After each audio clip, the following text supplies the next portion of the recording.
പറഞ്ഞു നോക്കട്ടെ, സാരി ഉടുത്താൽ മതിയായിരുന്നു. മോളെ, ആ ഈ തള്ളച്ചിക്ക് ഇനി എന്താണാവോ?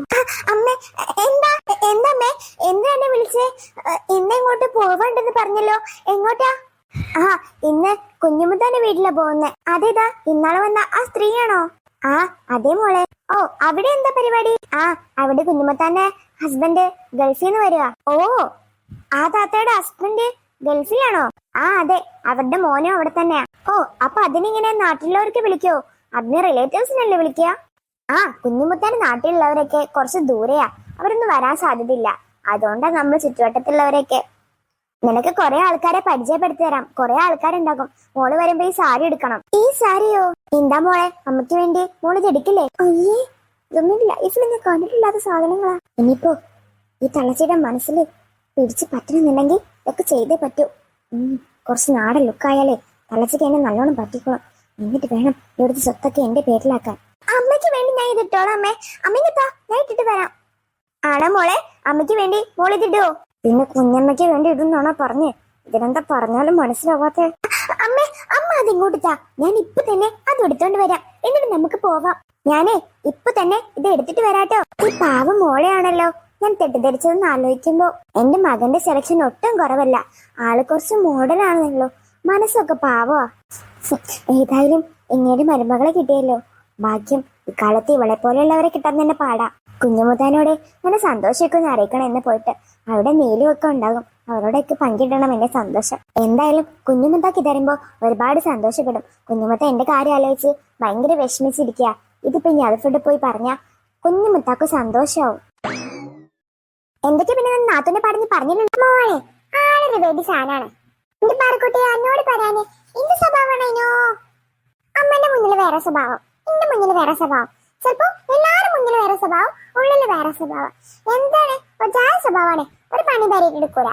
പോരാത്തന്നെ എന്റെ റൂമും എന്റെ കടിക്കും ഒക്കെ ഓളെടുത്ത്. എന്നാലോ ഓളെ റൂമും ഒക്കെ വേണേനോ? അപ്പൊ എനിക്ക് എന്റെ വലിയ റൂമില്ല. അയ്യോ, കഷ്ടായല്ലോ. എന്നെ നാത്തൂനാണ് ശരിയില്ലല്ലോ. പറയാനുണ്ടോ? എന്റെ എല്ലാതും അവളെടുത്തു. എനിക്കൊരു ടാബ് ഉണ്ടായിരുന്നേ, അതും അവളെടുത്ത്. ഇന്നലെ അമ്മയെ കരഞ്ഞു വിളിച്ച് അമ്മയെ മയക്കി വെച്ചേക്കുന്നേ. ഇന്നലെ ഞാനുണ്ട് അതൊക്കെ കണ്ട് മയങ്ങുന്നേ. പിന്നെ അവളെന്നെ മയക്കാനും വന്നില്ല. അവൾക്ക് അമ്മയെ മയക്കാൻ മതിയല്ലോ. അവളേതായാലും അമ്മയെ മയക്കി എടുത്തിട്ടുണ്ട്. ഇപ്പൊ അമ്മ അവൾ ഒരു സൈഡാ, ഞാൻ വീട്ടിലൊറ്റ. എന്നോട് പറഞ്ഞില്ലേ നേരത്തെ? ആ, ഞാനൊന്നും കൂടി ഡീറ്റെയിൽ ആയിട്ട്. ഇതെന്താ ദേവ് ചേച്ചി ഇവിടെ? ആ, നിങ്ങളോ? ചേച്ചി എന്താ ഇവിടെ? ആ, ഞാനോ? ഞാനേ നമ്മുടെ പട്ടിക്കുട്ടിയും കൊണ്ട് ഉസ്മാന്റെ അടുത്തേക്ക് ദേ ഈ കൊട്ട കൊണ്ടുകൊടുക്കാൻ വേണ്ടി പോവായിരുന്നു. മാങ്ങൊക്കെ കൊണ്ടുവരാനുള്ളതല്ലേ. അപ്പൊ എന്ത് അവൻ ഈ വീട്ടിലേക്ക് അങ്ങ് കയറിപ്പോയി. ഈ വാതിലാണെ തുറക്കുന്നില്ല. ഞാൻ കുറെ നേരം ഇവിടെ നിൽക്കുന്നത്. എടാ, നീ എവിടെയാണ്? ഇങ്ങോട്ട് വാ. നിങ്ങൾ എപ്പോഴത്തേന് പട്ടിക്കുട്ടിയെ വാങ്ങിയോ? അതൊക്കെ വലിയ കഥയാ എന്റെ മിനി. പട്ടിക്കുട്ടി കിട്ടിയ കഥയൊന്നും ഇവിടെ പറയാത്തത് നല്ലത്. എന്നിട്ടിപ്പോ എന്തേ അതിനുള്ളിൽ പോയിട്ട് അത് തന്നെ വാതിലടച്ച ഉള്ളിൽ പോയിട്ട്? അറിയില്ല, ഇതെങ്ങനെ ആരും ഉപയോഗിക്കാത്ത വീടാ. കണ്ടോ, ചെറിയ വീടാ. ഞങ്ങൾ ഇതിലൂടെ ഇങ്ങനെ പോകുമ്പോ ഇതിന്റെ വാതിൽ തുറന്നെടുക്കായിരുന്നു. അവിടെ എന്തെങ്കിലും ഉള്ളിൽ കയറി അത് താനെ അങ്ങ് അടഞ്ഞു വാതില്. അവനെ ഒന്ന് വിളിച്ചു നോക്ക്. അവൻ ഇപ്പൊ പുറത്തു വന്നു. പുറത്തു വരാൻ പറ്റണ്ട, വാതിൽ അടച്ചു എടുക്കല്ലേ. എങ്ങനെയാ പുറത്തോട്ട് വരാ? അവന് എവിടെ? അവന് വീട്ടിലുണ്ട്. എവിടെ? കുഞ്ഞുമുത്താന്റെ വീട്ടിലാണോ? ആ അതെ. എങ്ങനെയാ ഇപ്പൊ നമ്മുടെ പട്ടിക്കുട്ടിയെ ഇവിടെ എടുക്ക? എന്താ ഇപ്പൊ ചെയ്യാ? എന്ത് ചെയ്യാ? ഇനിയിപ്പോ എന്താ ചെയ്യാ ചേച്ചി? അവനായിട്ട് ഉള്ളിൽ പോയി കുറ്റിയിട്ടോ? ഏയ്, പട്ടിക്കുട്ടിയല്ലേ, അല്ലാതെ മനുഷ്യക്കുഞ്ഞൊന്നല്ലോ. നീക്കാണെങ്കിൽ അങ്ങനെയൊക്കെ ചെയ്യും. ഇതേ പട്ടിയാ, പട്ടി. പട്ടിക്കും മനുഷ്യനും തമ്മിൽ വ്യത്യാസം എന്റെ പാറോ, ഒന്ന് മനസ്സിലാക്ക്. നിനക്ക് ഇത്രയും പൊട്ടബുദ്ധിയായിരുന്നോ? ചേച്ചി, ഈ വീട് കണ്ടിട്ട് അത്ര ശാന്തമായി തോന്നുന്നില്ല. എന്തോ ഒരു ദുരൂഹതയുള്ള ഒരു വീട് പോലെയൊക്കെ. ഇത്ര ചെറിയ വീട് ഈ നാട്ടിൽ വേറെ എവിടെയെങ്കിലും ഉണ്ടോ? ഇതിവിടെ പണ്ടുള്ള വീടല്ലേ? ഞാനിതിലൂടെ അങ്ങനെ പോകാറില്ല. ഇതിപ്പോ പാറക്കുട്ടി കുറുക്ക് വഴി ഉണ്ടെന്ന് പറഞ്ഞപ്പോ ഇതിലൂടെ വന്നതാ. അതെ, ഞാനിങ്ങനെ പോകാറൊന്നുമില്ല.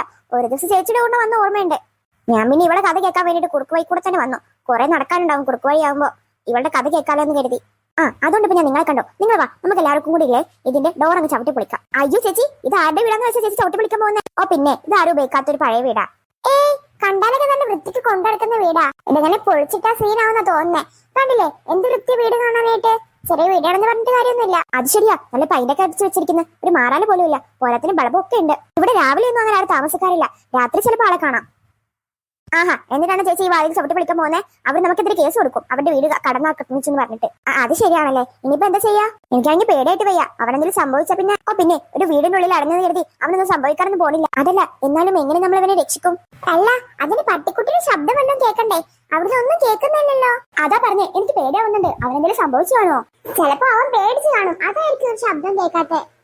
ചേച്ചി ഒന്നവനെ വിളിച്ചു നോക്ക്, അവൻ വിളി കേൾക്കുന്നുണ്ടോ നോക്ക്. ഞാൻ കുറെ കാർ വിളിച്ചതാടി, അവനൊരു റിയാക്ഷനും ഇല്ല. അല്ല എന്നിട്ട് ഇപ്പൊ എന്റെ ചേച്ചിയുടെ പ്ലാൻ എന്താ ചെയ്യാ? ഇതിന്റെ ഓണർ ആരാന്ന് കണ്ടുപിടിക്കണം, എന്നിട്ട് ഈ വാതിൽ തുറപ്പിക്കണം. അല്ലാതെ എന്ത് ചെയ്യാ? എവിടുന്നാ ഇപ്പൊ ഓണറെ കിട്ടുക? ഇതിന്റെ ഓണർ ആരാന്ന് അറിയെങ്കിൽ നമുക്ക് ഇപ്പൊ തന്നെ പോയി ചോദിക്കായിരുന്നല്ലോ. ചേച്ചിക്കറിയോ ആരാ ഇതിന്റെ ഓണർ എന്നേ? ആ എനിക്കൊന്നും അറിയില്ല. എനിക്കിപ്പോ ഈ വീട്ടിലല്ലേ ജോലി, നിന്റെ പറച്ചിൽ കേട്ടാലേ. പിന്നെ എല്ലാം അറിയാവുന്ന പോലെ ഓണറോട് പോയി ചോദിക്കണം എന്നൊക്കെ പറയാൻ നിൽക്കണോ എന്റെ ചേച്ചി? അതല്ല ഇനിയിപ്പോ എന്താ ചെയ്യ പറ. ചേച്ചി ചേച്ചി ഒരു കാര്യം ചെയ്യേ, എല്ലാ വാതിലും മുട്ടി അവനൊന്ന് പേടിപ്പിക്കേ. അവൻ എന്തെങ്കിലും മിണ്ടുന്നുണ്ടെന്ന് നോക്കാം, എന്നാ അവനെ കൊണ്ട് തന്നെ നമുക്ക് എന്തെങ്കിലും ചെയ്യിപ്പിക്കാം. നിങ്ങളോട് ഞാൻ നേരത്തെ പറഞ്ഞു, പട്ടിക്കുട്ടിയാണ്, മനുഷ്യക്കുഞ്ഞല്ല. നമ്മൾ പറഞ്ഞ പോലെ ചെയ്യാനായിട്ട്. നോക്ക് ചേച്ചി, ഞാനൊരു കാര്യം പറയട്ടെ. ചേച്ചി ഈ വീട്ടിൽ ആരെയും ഇല്ലാന്ന് ഉറപ്പാണോ? അതിനുള്ളിൽ ആരെങ്കിലും ഉണ്ടോ?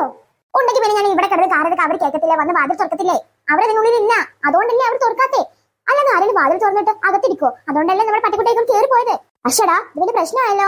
അല്ല നമ്മളവിടെ വീട്ടിൽ വെയിറ്റ് ചെയ്യുന്നുണ്ടാവില്ലേ? അതിന് കുഞ്ഞുമ്പത്താന്റെ കാക്കല്ലേ വൈകുന്നേരം വരാം. ഇപ്പൊ ഉച്ചല്ലേ ആയുള്ളൂ. നമുക്ക് അപ്പോത്തിനൊക്കെ പട്ടിക്കുട്ടി എടുത്ത് ഇവിടുന്ന് പോവാം. പിന്നെ ഉസ്മാനി കൊട്ടയും കൊണ്ട് കൊടുക്കണം. നിങ്ങൾ എന്തിനാ അവിടെ നിന്ന് ഇങ്ങോട്ട് വന്നേ? അവന്റെ കൂടെ നിൽക്കാനല്ലേ നിങ്ങളോട് പറഞ്ഞേ.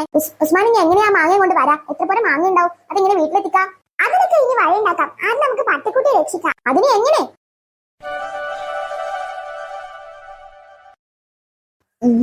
ഈ ലുക്കിലും എന്നെ കാണാൻ സുന്ദരി തന്നെയാ. ഏത് ലുക്കിലാണെങ്കിലും ഞാൻ വളരെ ബ്യൂട്ടിഫുൾ തന്നെയാവും. അതെങ്ങനെയാ? ഞാൻ ലോക സുന്ദരിയായിപ്പോയില്ലേ? എന്ത് ഡ്രസ് ഇട്ടാലും ഒരു മെന ഉണ്ടാക്കും. എന്ത് ചെയ്യാനാ? ദൈവം എനിക്ക് സൗന്ദര്യം വാരിക്കോടി തന്നതല്ലേ. എന്തോന്ന് ചെയ്യാനാ? എന്തൊരു ഭംഗിയാ എന്നെ കാണാൻ. എന്തായാലും പിള്ളേരെ എന്നെ കാണാൻ ദിവസം മോഡേൺ ഡ്രസ് തന്നെയാ. അതിൽ ഒരു മാറ്റമില്ല. That's one of my favourite dress. ഭംഗിയുണ്ട്.